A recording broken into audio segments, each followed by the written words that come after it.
Hey, I'm Ryan Reynolds. At Mint Mobile, we like to do the opposite of what Big Wireless does. They charge you a lot, we charge you a little. So naturally, when they announced they'd be raising their prices due to inflation, we decided to deflate our prices due to not hating you. That's right. We're cutting the price of Mint Unlimited from $30 a month to just $15 a month. Give it a try at mintmobile.com/switch. $45 upfront payment equivalent to $15 per month. New customers on first 3-month plan only. Taxes and fees extra. Speed slower above 40 gigabytes. See details. RPN, the Roddenberry Podcast Network. This episode of Mission Log is brought to you by ExpressVPN. Take back your internet privacy today and find out how you can get 3 months free at expressvpn.com/missionlog. This episode is also sponsored by Mint Mobile. Cut your wireless bill to as little as $15 a month at mintmobile.com/missionlog. Mission Log, a Roddenberry Star Trek podcast, episode 357, The Quickening.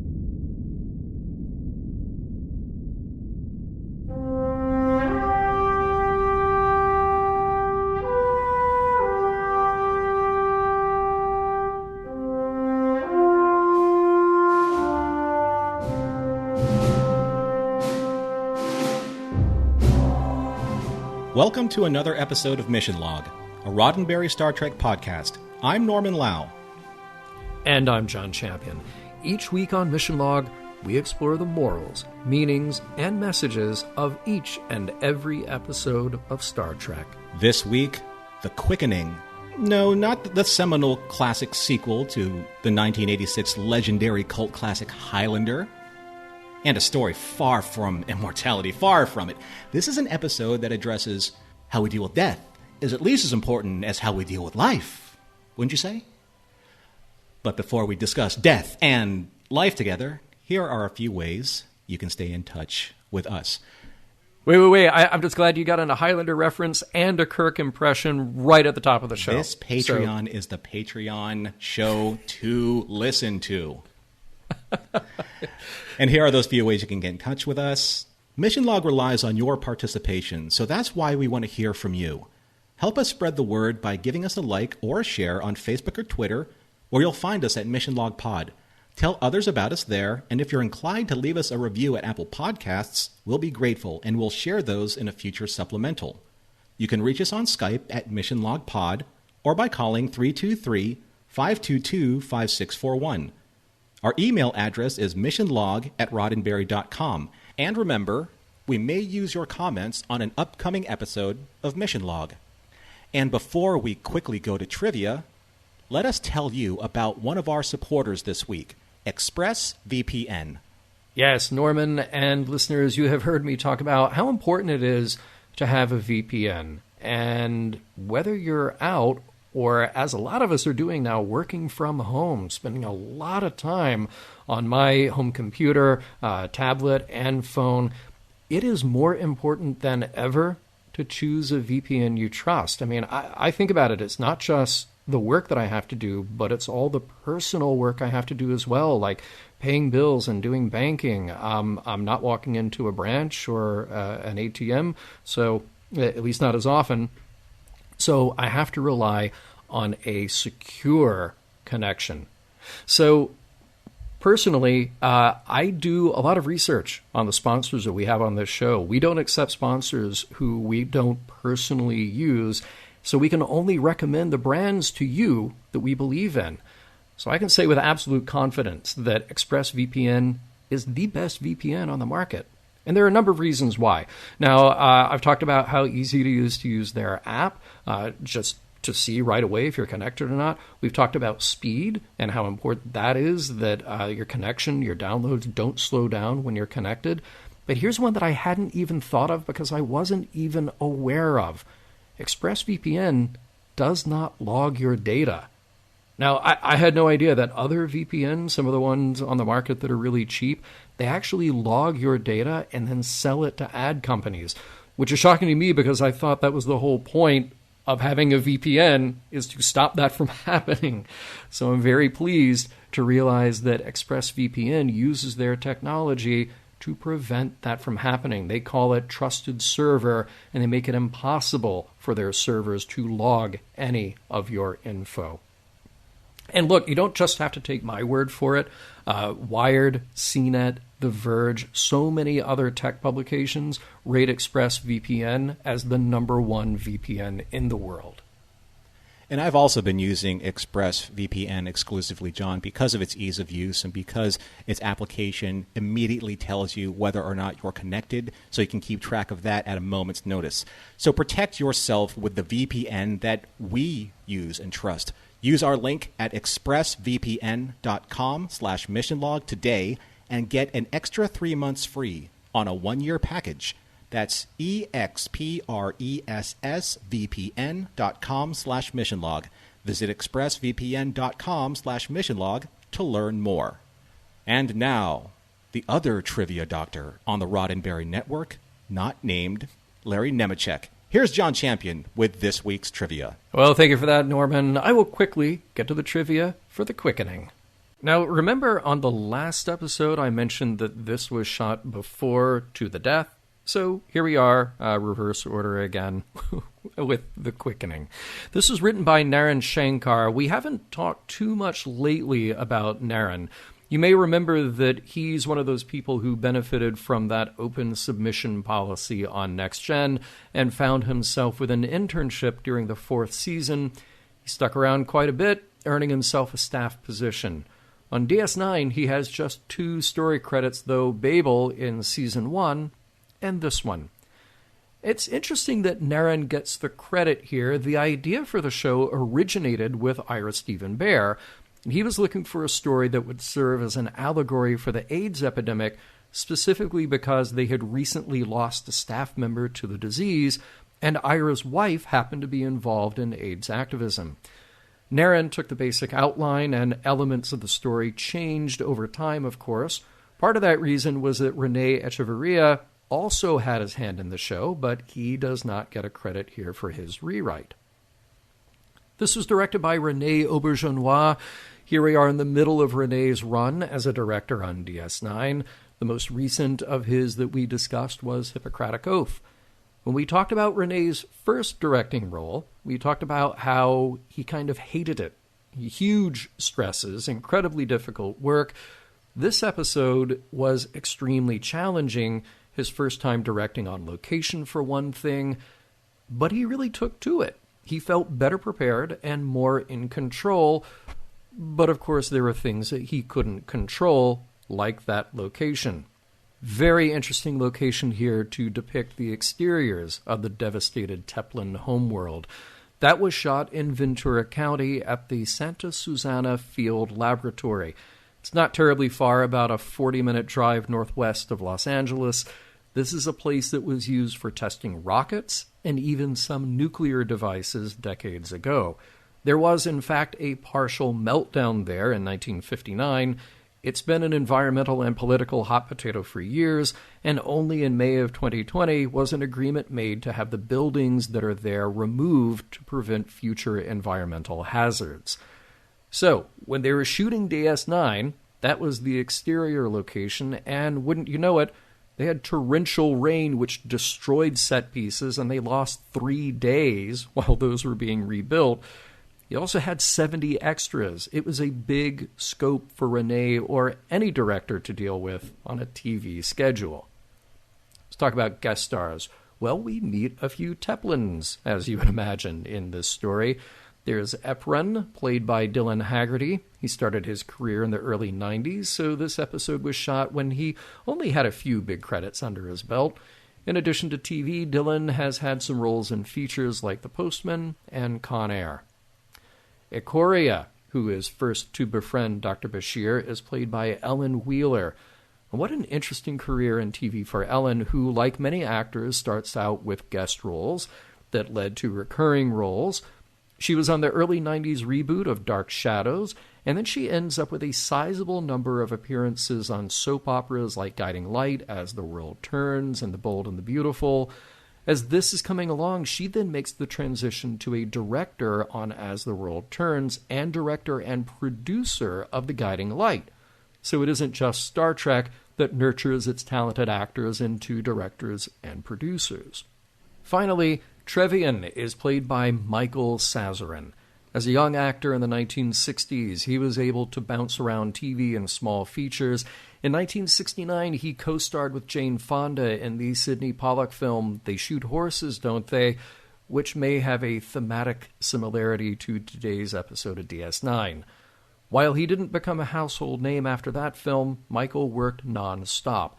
TV includes the Ray Bradbury Theater, The Outer Limits remake from the 90s, La Femme Nikita TV series, and he was even in the 1976 precursor to the Cannonball Run called the Gumball Rally.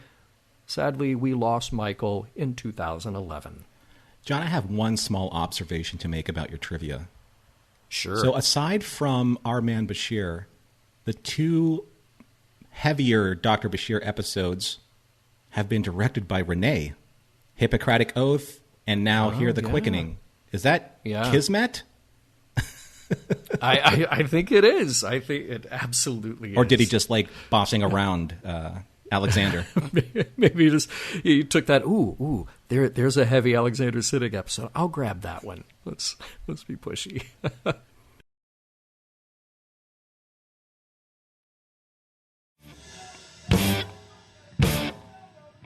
I'm told that there can be only one Highlander gag in this episode, and I think that was just it.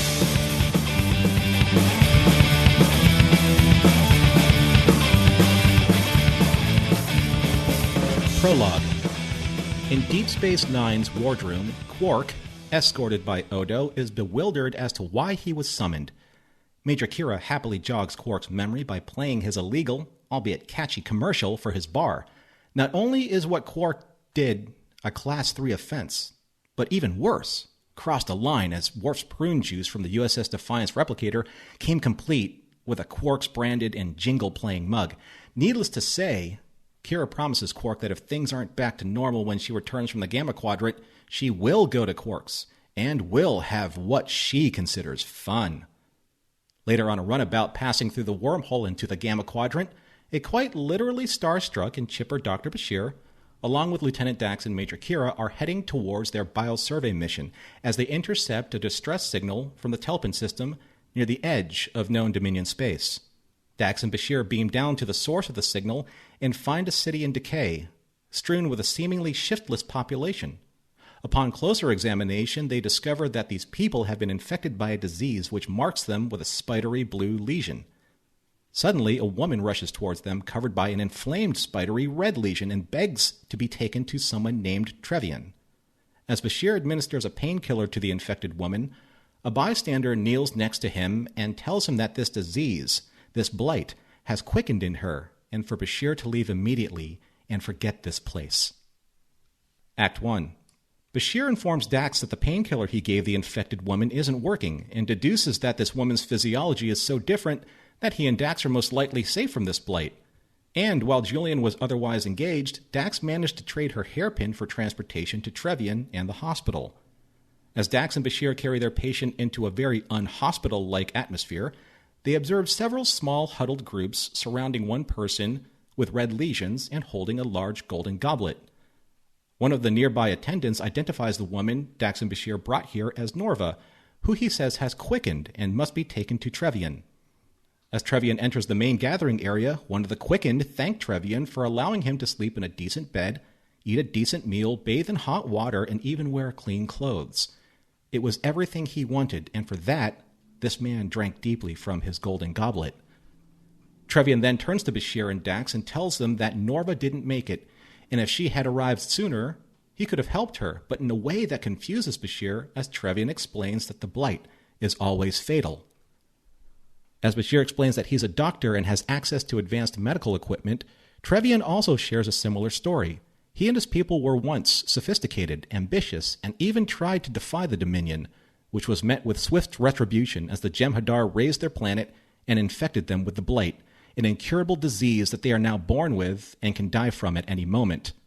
And as Trevian warns them to leave, the man who had thanked him moments earlier falls to the ground in convulsions. Bashir is prohibited from helping him, and is appalled to learn that those whose blight has quickened to come to Trevian to die for the pain to be brief and be surrounded by friends and loved ones during their final moments, which are ushered along from a combination of herbs they ingest from those golden goblets. After Dax discovers the mysterious distress beacon, Bashir resolves himself to leave, only to be stopped by a pregnant woman named Ikoria, who believes he is there to help them, both her and her people and her unborn child. Suddenly and without warning, Kira contacts the away team and tells them 2 Jem'Hadar ships are heading towards them. Act 2. According to the runabout sensors, Kira and Dax both confirmed that the Jem'Hadar ships are on what appear to be a patrol route and heading towards them. Kira prepares to leave, but Julian objects as these blight-infected people need his medical services. Kira believes that returning to Deep Space Nine and preparing a fully staffed relief mission would be the best way to help these people. However, Julian thinks it would take too much time and that he can at least attempt to find a cure, providing that he can do so in a week, which is as long as Kira will wait for them, hidden in the Genkata Nebula. Armed with as many provisions as they can carry, Dax and Bashir are taken in by Ikoria to set up a makeshift medical clinic. While clearing some space, Dax comes upon a painting, done by Ikoria's husband, of a far more hopeful vision of their world, and with a larger version of it on a nearby building to be an inspiration to others. With all of the equipment in place, all the doctor needs now is a patient who hasn't yet quickened. Ikoria volunteers, and he examines her. He shows her a picture of his baby on his medical tricorder, upon which Ikoria stares in wonder. Not long after they started their analysis, Bashir and Dax isolate the virus and can start working on a cure. Filled with hope, Ikoria offers both of them food from the stores that she was saving for her death. She tells them she feels she doesn't need it any longer. Bashir now needs new tissue samples from those who have quickened. As he walks among the infected, he bumps into a familiar face. Eprin, the man who tried to warn him off earlier, who has now quickened. Bashir fuses and heals a young boy's broken arm, trying to prove to Eprin and to all of them that he has the technology that can help them. But as Trevian arrives on the scene, he warns Bashir that others have promised cures and stirred up hope, only to have stripped them away from their possessions and the trust of a dying people. And Trevian warns Bashir that the punishment for inciting false hope makes the blight look like a blessing. Act 3.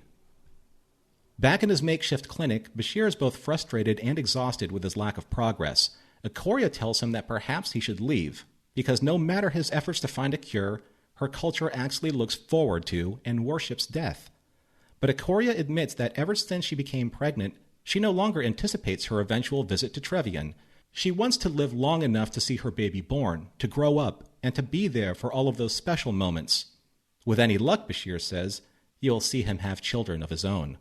And suddenly Dax interrupts as she escorts a group of volunteers led by Eprin, who tells Bashir, I've canceled my death for you. I was really looking forward to it.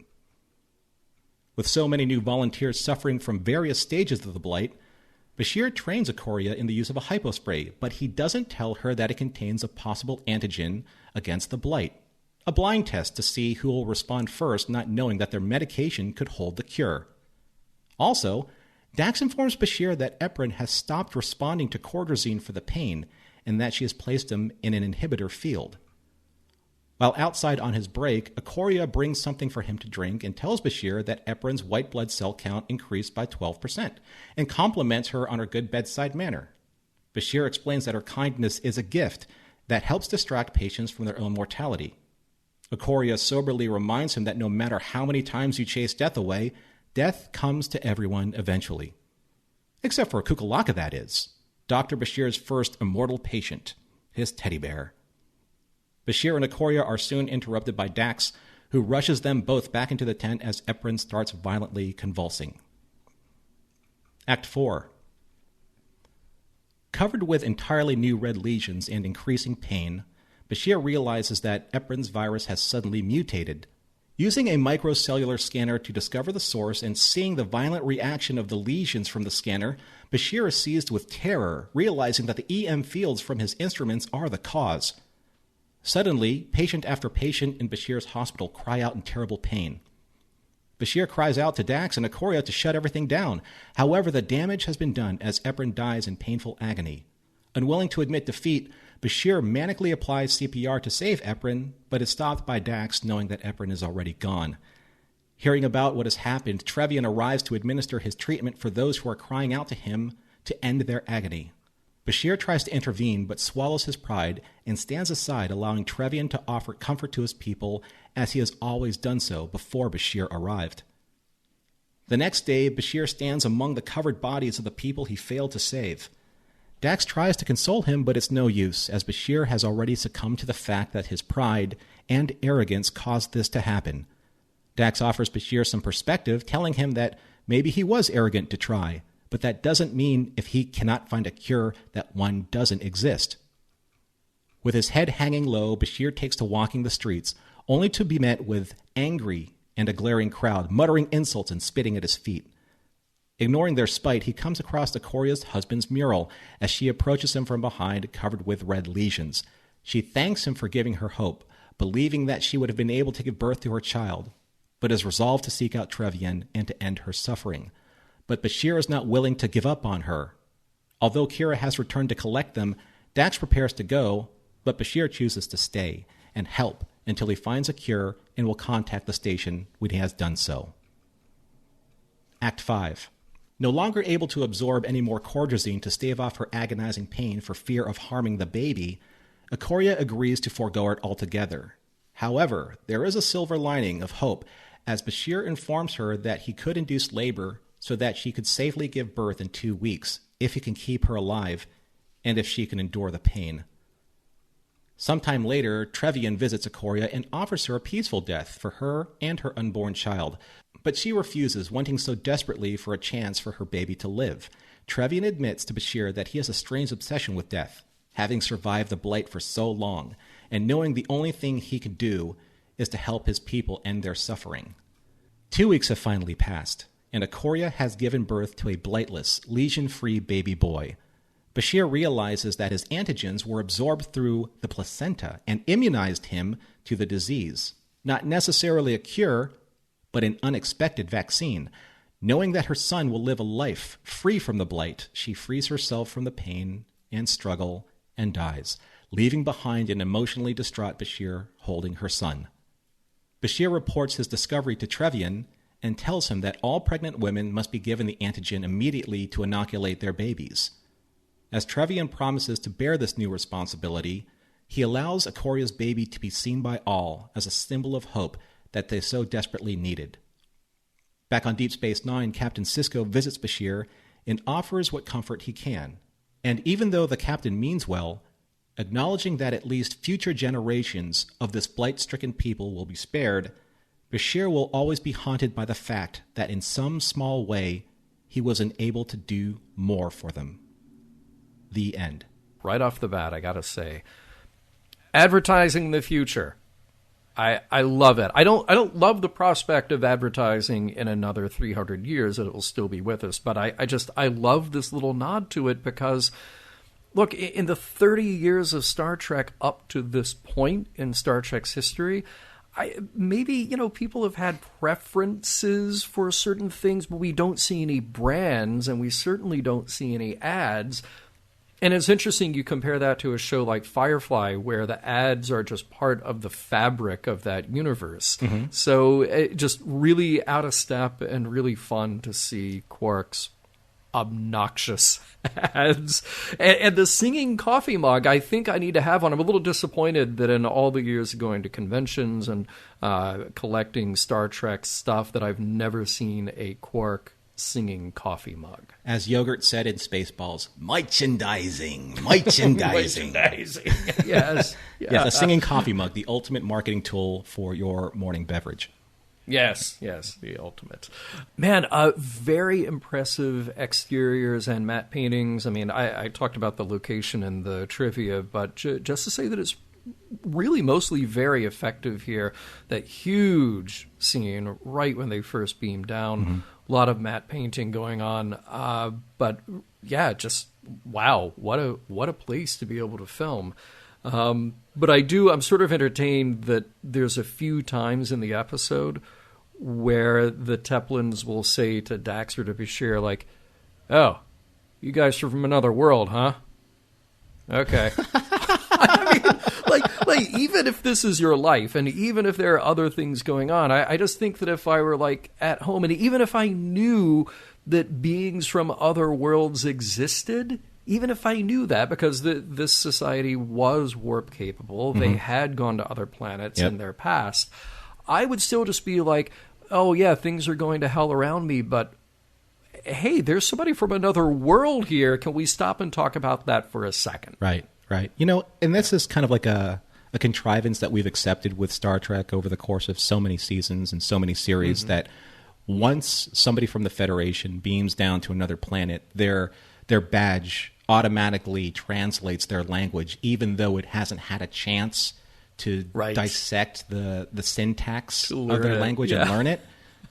But again, in the advent of just saving time, we all just accept that wholesale. It's like, as I brought up Highlander at the very beginning of the show, for some reason, the writers in the series of Highlander just completely, just disassociated reality with carrying a sword around in a, I don't know, I'm wearing a t-shirt and shorts, and all of a sudden I can pull a 2-foot claymore from behind my back. Right, I just got it. You just have to get to you have to use it as the exposition to get to the fight. I understand that. Right. Totally. But the one thing, though, that I found interesting is that as soon as Bashir sees, was it Norva? He automatically gives her a painkiller regardless of understanding her physiology. Right. And I guess you could see two different sides of this equation. Either he can do nothing and watch her suffer, or try something and possibly kill her, or possibly save her. That's a choice that doctors have to triage in a way. But it's just, even before he uses a medical tricorder to scan her physiology, he's jumping in there with a hypo spray. It's like, I'll give you something for the pain. Wait. Hold on a second. What if that causes pain? Yeah, it's like, I have allergies. So, Yeah. Well, and to that point, Eprin says to him at some point, like, oh, I guess the virus doesn't like your blood. Well, and your blood doesn't like any of these cures, and may not like any of the painkillers or anything else either. We're making a lot of assumptions going into this, Yeah. But it is incredible what Starfleet Medical can do. Like, I love all the equipment that they bring down. I love seeing him beam down with all these boxes and containers and stuff. And they're there, and they've got everything out on the table. And they've had their first breakthrough. And Bashir's excited. He says to Dax, like, hey, can you run a protein sequencer? And I love her just like right away, like, yeah, because literally all she does is pushes a button and then yellow lights flash. Yep. Like, at that rate, I can run a protein sequencer, okay? Yeah, so literally anybody can run one. The funny thing about that scene is that you have literally like a science officer who has spent several lifetimes and has all this experience behind her. It's like, can you run the protein sequencer? I think I can do that. Yeah, I got 2 hands. Yeah. I can handle that. Yeah. You know what I loved about Dax, though, in all of her dealings with not just Bashir, but with the people, she's almost kind of like an intermediary between fearing the technology that Bashir is talking about, because he's only talking about it in medical terms. And this is something that's actually prevalent in medicine today, is that doctors usually talk to patients in a way that patients don't understand their medical terminology, which makes families or the patients themselves a little bit more skeptical or fearful of the treatments. Right. But what I love about Dax is she understands. She knows from her various lifetimes that this is how you talk to people. Yeah. And she's like, yeah, that's a good point. These are good ideas. He's like, well, once we isolate the base pairing sequences, then we can find a proper way to isolate the antigen. Is that good? Yes, that's good. That's all you need to say. Right? Right. Yeah. No, that's a really good point. Love that. And, by the way, it's a shout out to Cordrazine, the miracle drug that just keeps coming back. You can't keep a good drug down in the world of Star Trek. We have had it literally since season 1 of TOS. So I'm glad to see that always make a return appearance. Isn't the overdose of Cordrazine what makes McCoy go crazy? Bingo! Very good. Yeah. Very good. It's a good thing they didn't have that same reaction with the Teplins. Murderers! Like, here, take a shot of Assassins! I won't let you get me! I have a question for you, and I have a question for all of our listeners, because this is something that I've never heard of before. I actually Google food it, and I didn't really get the answer that I wanted to get. What exactly is an inhibitor field? What does it inhibit? It is a field which inhibits. Mm-hmm. It's like you drop in a piece of technology. I would have liked to say, look, does it inhibit pain? I have to assume that since Eprin can't absorb any more cordrazine, sure, that Dax uses the inhibitor field to inhibit maybe nerve impulses or the way that nerves, they send pain signals through the body. But it's just like, just needed, for a show that's very heavy on technobabble, needed a little bit more technobabble. Yeah, right. Yeah, turn on the neural pain inhibitor field device function +1. That's what he goes, did. Jadzia, that was a great idea, just to be able to block all the pain receptors in his body that the codrazine can't take care of. Right. Boom. Yes. Done. Boom. There you go. There was one question, because if I do the math, so at first Bashir says, leave us there for a week. And then a week goes by, and he's just like, no, I'm staying. It'll be like a month or however long that he's down there. Because remember, he's got to give 4 weeks for Ikoria's child to be born. So he's there at least another month. So 6 weeks, or at least 5 weeks he's been away from DS9, not to mention the mission prior to that. So what happens on DS9 while he's gone for that long? Like, does Cisco send out a memo like, nobody gets sick, because just don't. We're going to have problems. That's funny that you bring that up, because I kept thinking we never really see like a staff there in MedLab. It's never crowded. It's usually just him, and it's a pretty small room. Yeah. Yeah. In the station that has all of these different alien races going to and fro, bringing in whatever strange ailments that they have, either through cargo or not being quarantined properly or not being, disinfected properly. Mm-hmm. As we all know that, we're suffering through the COVID situation right now. But yeah, you would think that somewhere along the line, and maybe they have, I just don't remember, but they would have kind of like Dr. Bashir's version of like Nurse Ogawa that helped Crusher. But I think we saw maybe twice, Jabara, a Bajoran nurse. Okay. But literally like twice, I think, in the entire thing. He needs a staff. Yeah. Because you've got so many aliens coming in and out of DS9. Dude needs help. Well, I mean, like, taking this into consideration and just assuming the fact that cordrazine would work on some alien species that's never had cordrazine before, we would have to make that same assumption that there's a staff on Deep Space Nine. Okay. Yeah. I'm good with that. Is this episode about the quickening or the sickening? Doctors Champion and Laquery, the medical database.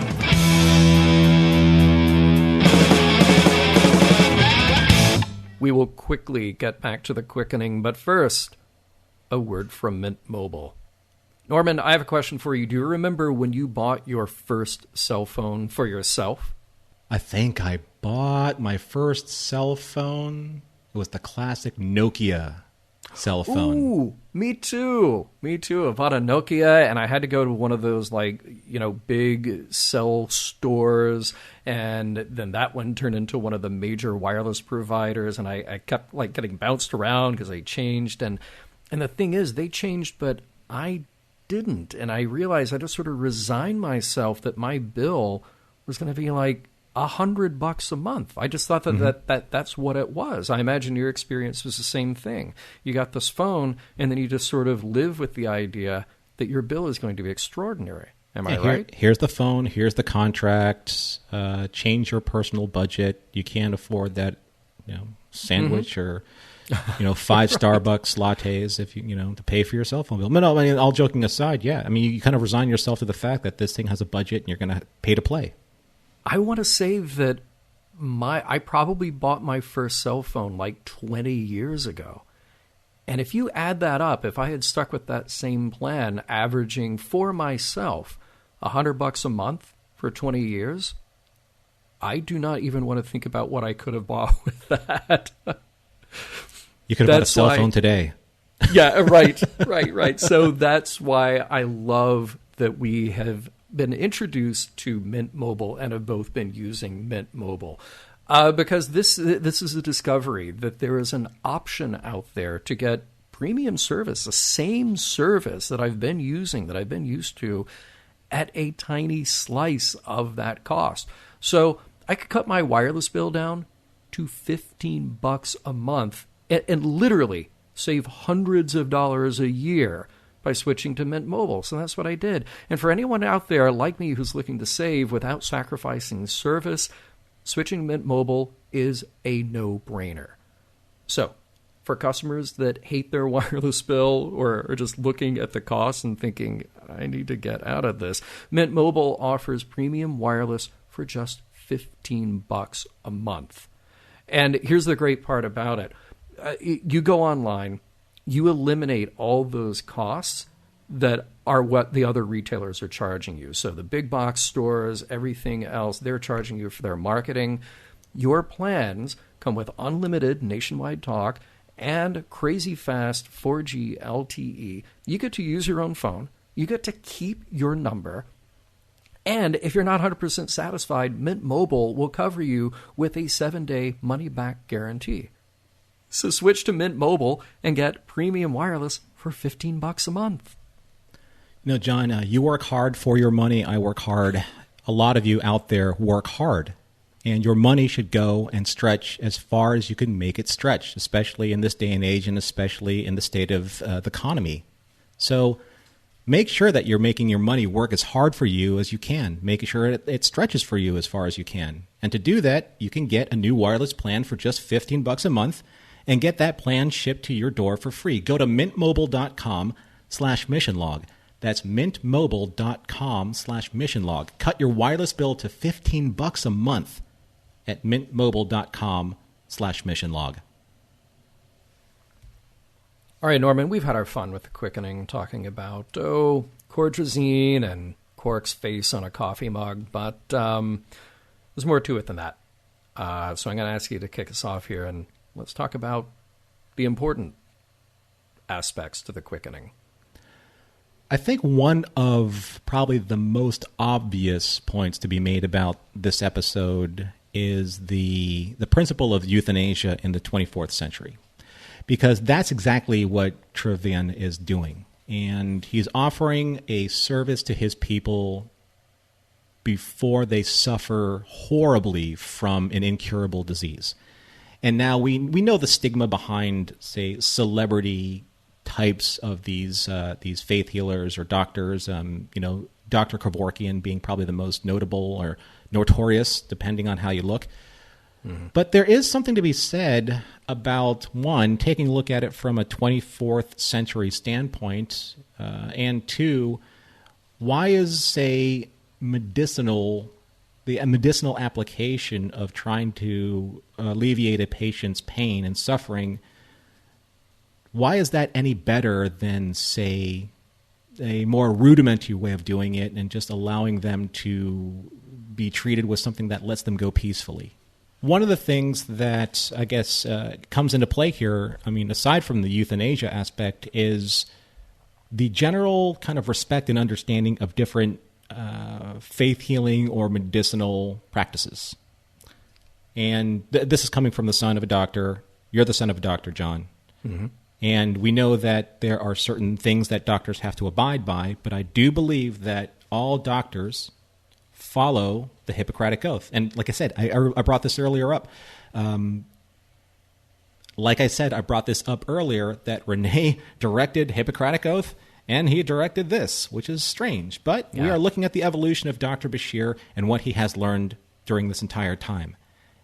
And you would think that he would embrace different faith-based healing practices, but it seems that maybe it's the way that he was trained, maybe it's Starfleet, he just doesn't see what Trevian's doing as being valid. And that's where the argument of euthanasia versus medicinal science in the 24th century really comes into play here. Yeah. I'm so glad that you brought this up. I mean, how could we not? I thought this is one of the most interesting aspects of the show here, because it seemed like there was a conversation that they almost had, but not quite. Trevian's defense of what he was doing, I thought, was really clear, really impassioned, and really logical. Just saying, like, this is what I offer to them. It's peace, it's comfort, it's also inevitable.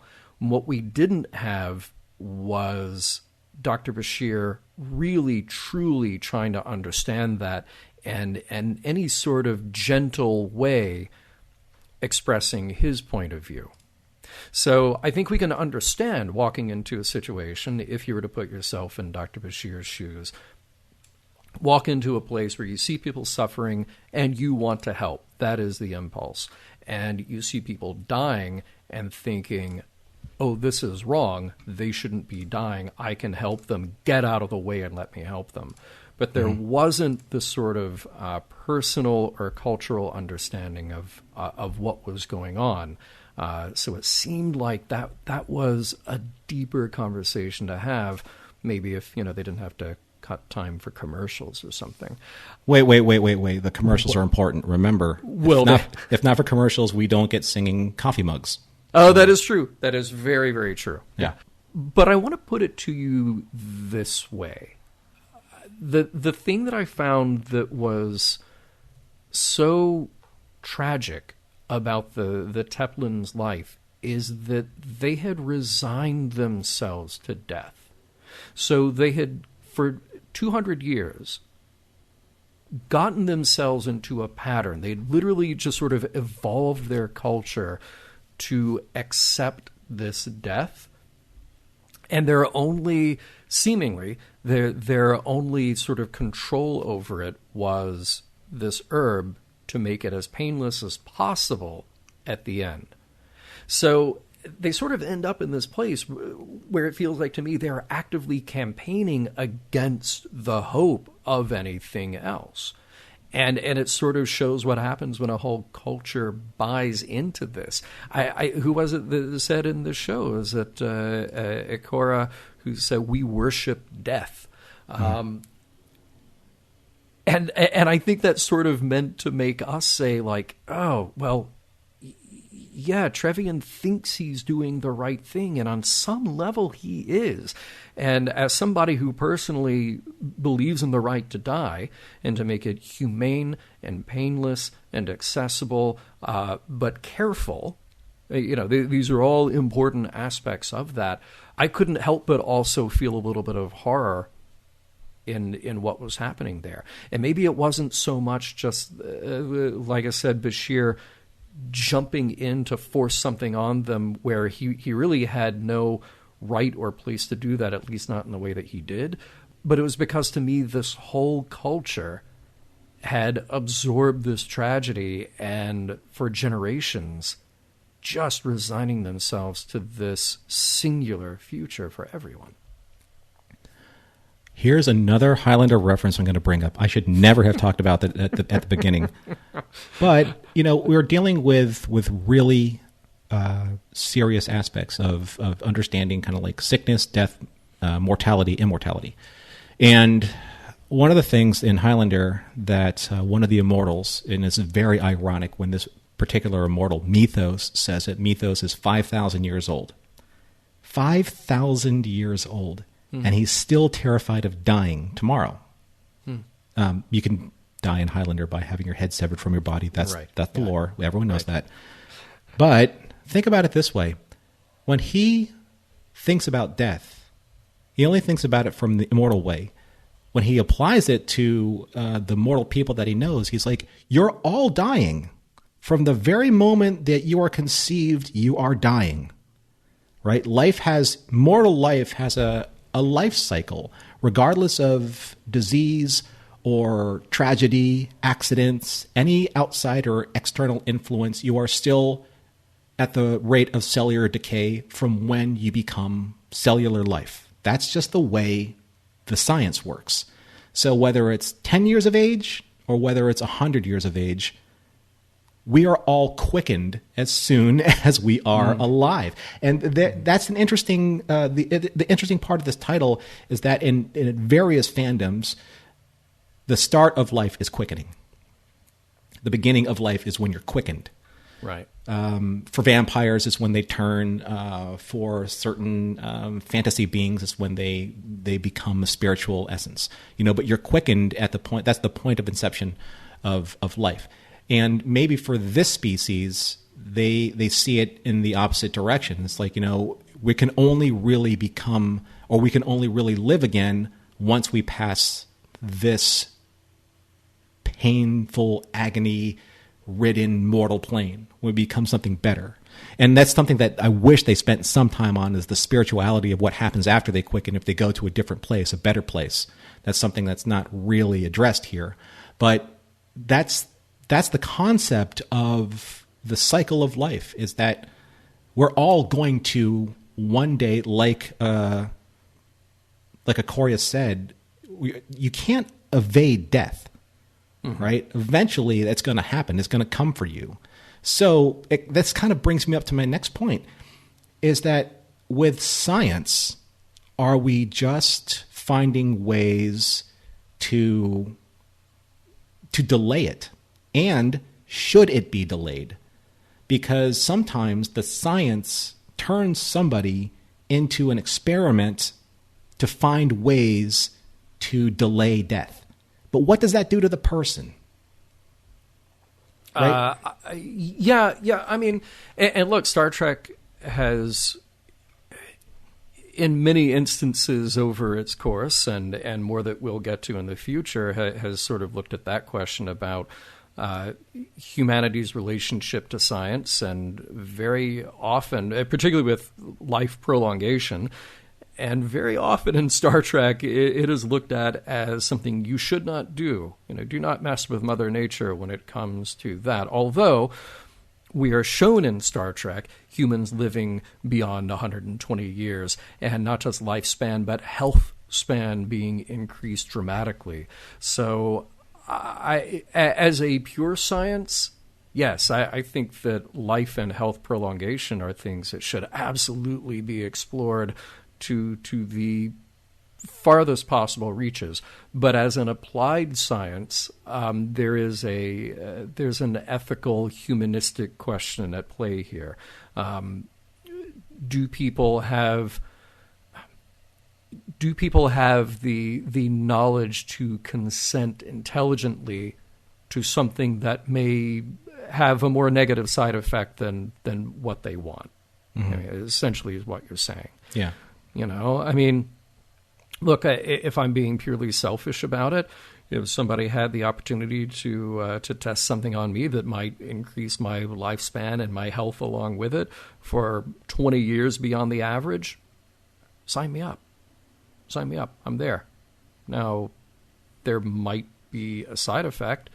There might be many side effects, and as long as you're aware of what those potentials are, what the percentage of the emergence of those side effects are, you have to you and the doctor would have to make some sort of call on that. Bashir walks into this situation saying, like, I can help you. I might be able to help you. Let me do something easy, first of all, by, stitching this kid's broken bone. I think he's relatively clear that there aren't guarantees, but boy, he's awfully optimistic about it. He's terribly optimistic about it. And those poor souls who lined up for the first part of the experiment, well, we saw what happened, and the others saw what happened as well, and rightfully they're horrified by it. At the same time, he learned. He learned, and he moved on to the next thing. You don't get to do the next thing unless you learn from the mistake. True. I am a little hesitant to truly agree with that, just because, again, to my point, at whose cost did he learn? Yeah. Right? Yeah. And I completely understand that if you give full consent to say, try this on me. I understand the consequences. And you and your doctor, your physician, are both on the same page. I think that's fantastic, and you should try and do what is right for you and your life. But I do believe that in this episode, much like a snake oil salesman, Bashir's enthusiasm and positivity unfairly influences this people because they are so desperate for something to happen. Yeah. And I think that, again, I'm kind of leading you into what I want you to get to next. Okay, Bashir, he is full of hubris, absolutely, and I feel that. You're lulled into it with the way the script is written. You're right there with him. Hey, look at this thing we did on another planet. It took us an hour to wipe out this plague, and boom, we vaccinated all these people by just making sure that their water had this vaccine in it, and they are fine. And literally, I love how sort of within Star Trek, it's not just the story, but within the production of Star Trek, we're all sitting there as audience members going, oh yeah, Dr. McCoy always does it in less than an hour because the show's only an hour long. Of course, that's how it works on Star Trek. Mm-hmm. So it became its own trope, and here's DS9. I like it in this way, giving credit to the trope and criticizing it a wee bit, but not just completely tearing it apart the way that DS9 does with some other Star Trek tropes. It was on purpose. Look, it was Renee Echevarria's idea to do that. And I feel like they even drive it home by that sort of bittersweet ending as well. By saying the work still goes on. We don't just get to solve a thing and walk away. Bashir has this very interesting line. He says, when you make someone well, it's like you're chasing off death, making him wait for another day. And that speaks to the power that he thinks that he has. And up until now, he's had a good amount of power. He's had a pretty high success rate with what he's done. Yeah. And I do like that the show puts us in his shoes. We're sort of sympathetically bound to his journey in that respect. Yeah, and I like that too. I mean, like, you know, there's a certain hubris that doctors have, and especially when you're as talented and as successful as he is, aside from the, you know, pre-ganglionic fiber, post-ganglionic nerve issue. But that old thing. Yeah, I mean you're, like I said, you're literally flipping a coin between valedictorian and salutatorian. Yeah. So yeah, you're really smart.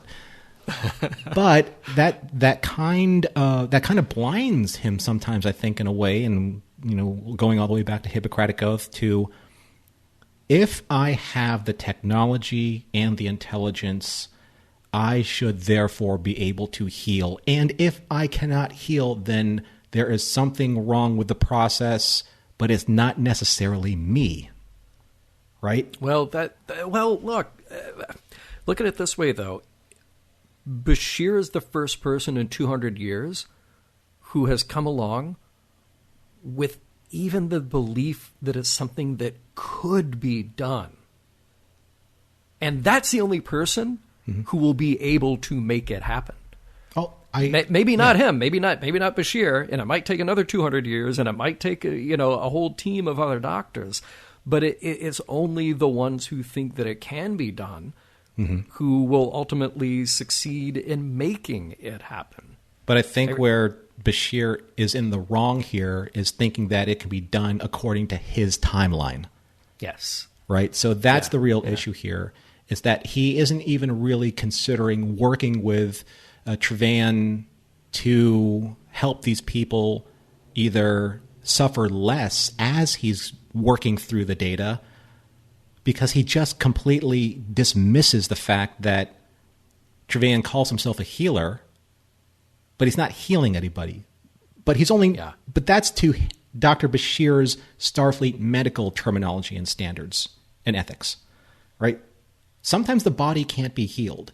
It's the spirit that needs to be healed. It's the essence of the person that needs to be healed before they move on. If a person, if they physically cannot revive from healing, that's one thing. But if they are sliding into a demise that cannot be avoided, you can give them spiritual peace before the end and not go through what Ephraim did, because he suffered horribly because Bashir's pride got in the way. And that's not how you treat a patient, right? That's how you treat the data for the next diagnosis. I agree. It's like treating a math problem.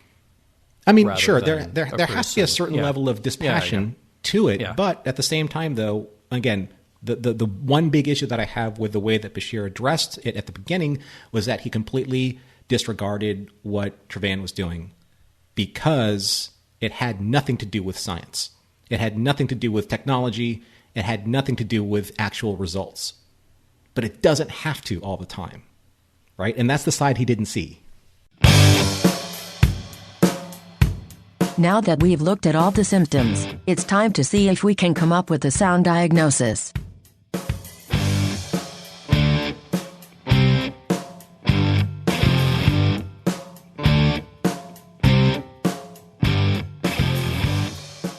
So, John, as we always do at the end of every mission log, we take a look at the morals and meanings and messages, and believe you me, or believe you, we have a lot to discuss, because this is a pretty severe episode when it comes to morals, meanings, and messages. So what do you think? How did it affect you, and what do you have to say?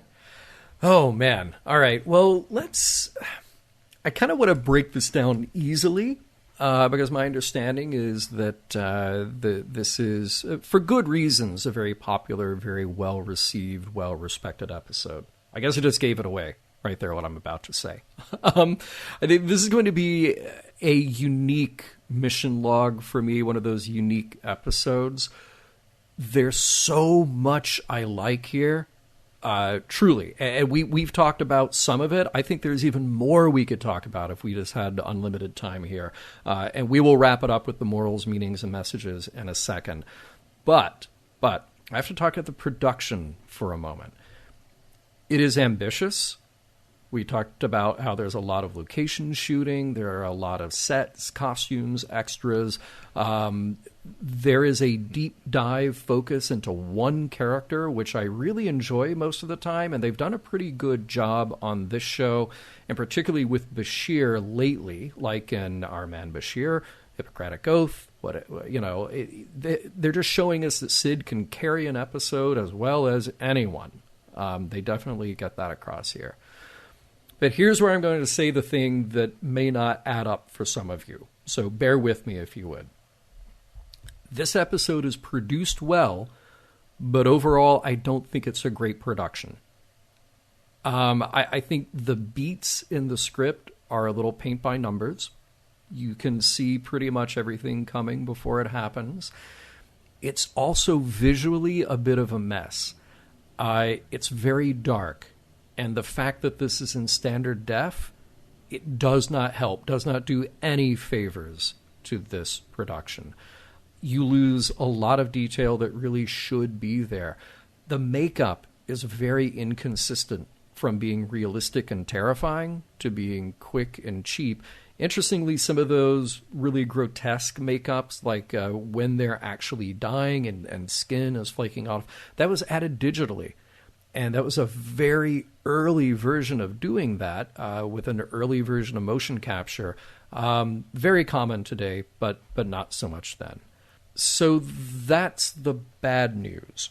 I've said it before on this show many times that when we ask, does a production hold up, that is a purposely very vague question to ask, because this gives us a chance to talk about an overall impression, something that worked, something that didn't work.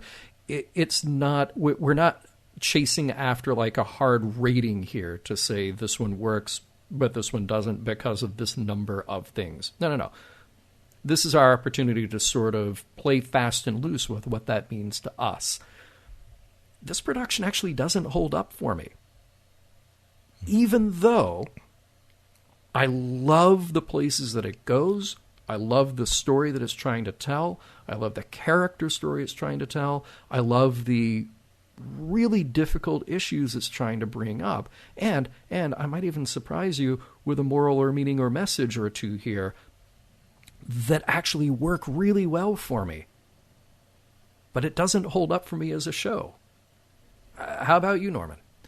I mean, I really don't have a lot to add to it because I do agree with a lot of what you're saying here. And I think that one of the things that took away from kind of one of the most impactful scenes was the fact that it was so filmed so dark and so muddy. And you're right, standard definition didn't really do a lot of favors for the scene in the hospital during the hospital crisis when, Ephraim goes into a seizure and they realize that the EM fields are affecting, all of the patients, because it's so dark and there are only very few light sources and there's a lot of camera movement. And I mean, I'd love to know if Renee is this the scene that Renee hated to film, because it's such an important scene, but it just seems to be lost just in terms of the lack of quality, clarity in the filmmaking process.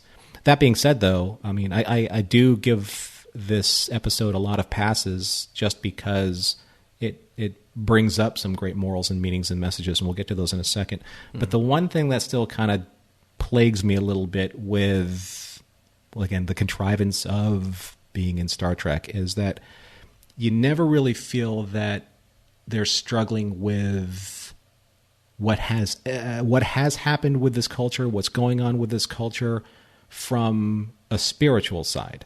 Yeah. Right. There's no spirituality per se in this society that has suffered this blight for 200 years. Right. Whereas, I mean, you would think that certain belief systems would have come to the forefront, like literally like a death religion cult, right? Or something that tries to fight the disparity of what's going to happen and make you celebrate the moments that you're living, right? Instead of looking forward to death, why not celebrate the moments of life right that you have? And I will get to that in Morals, Meanings, and Messages.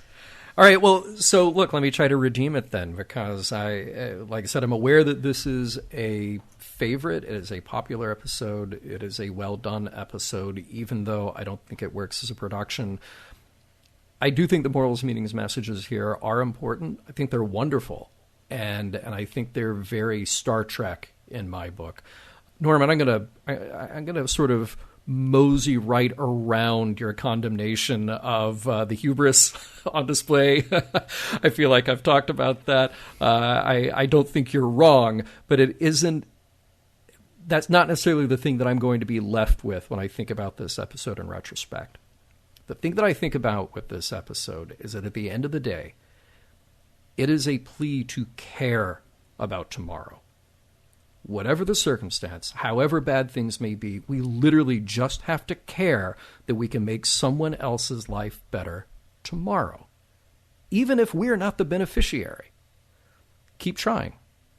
So Bashir does, even beyond the end of this episode. That is a very Picard thing to see, and he says it, Picard says, look, if you fail to negotiate or fail to come to a compromise, you negotiate again. You keep negotiating. You keep doing it. That is what Bashir is doing here. He failed with the initial objective, but he's back on DS9, back in front of that computer, and he's just going to keep going until he can help these people, because he knows that it's what's right to do.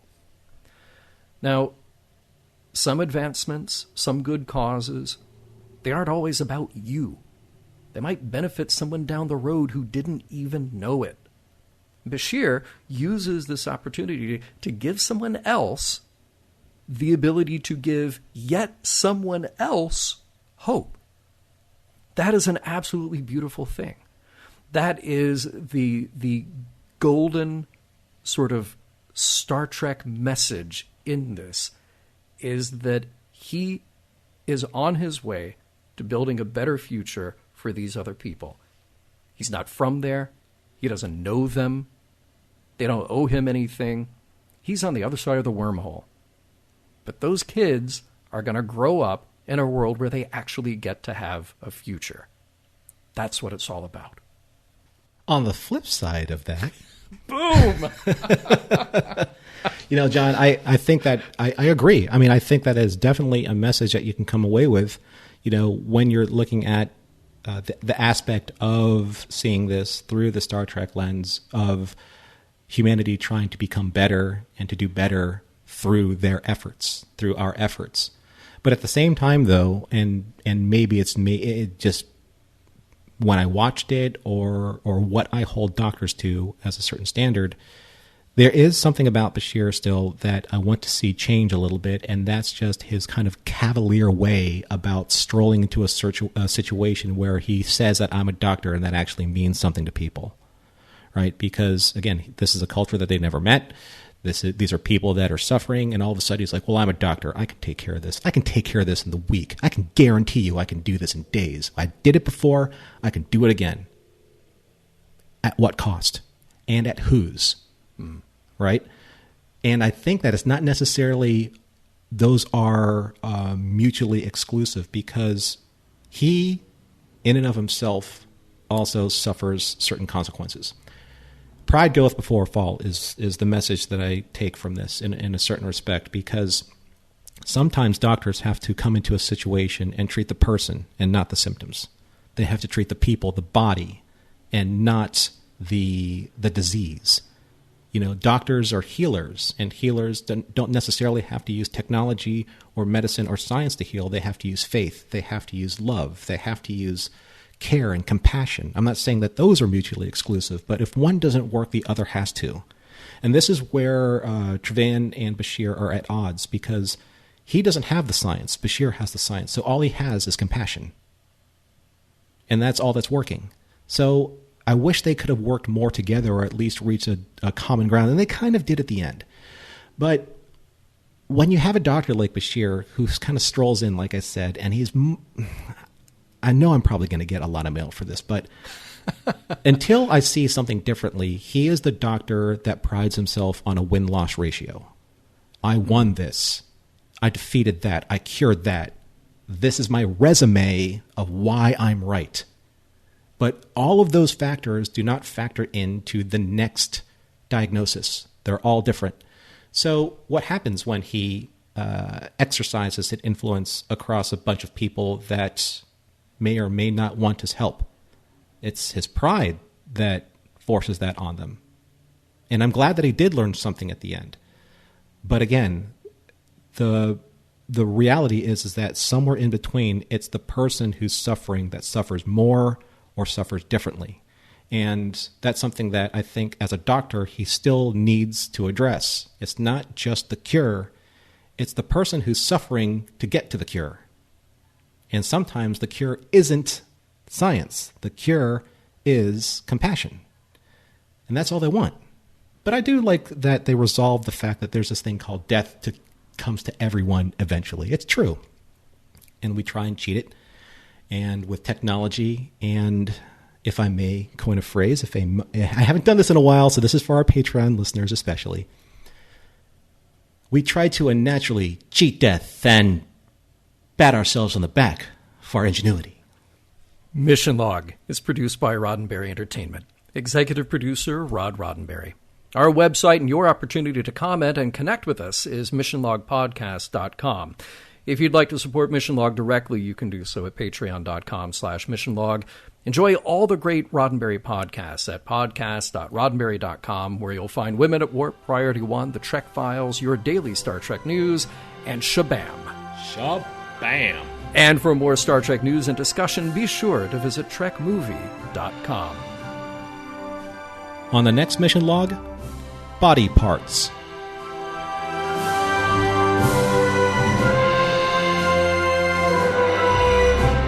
Some of the music for Mission Log provided by Warp 11, online at warp11.com.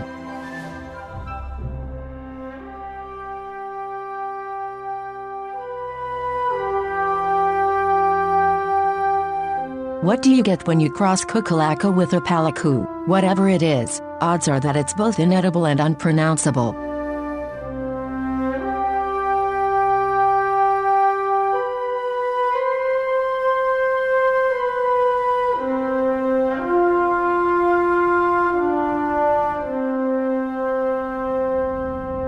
and transmission.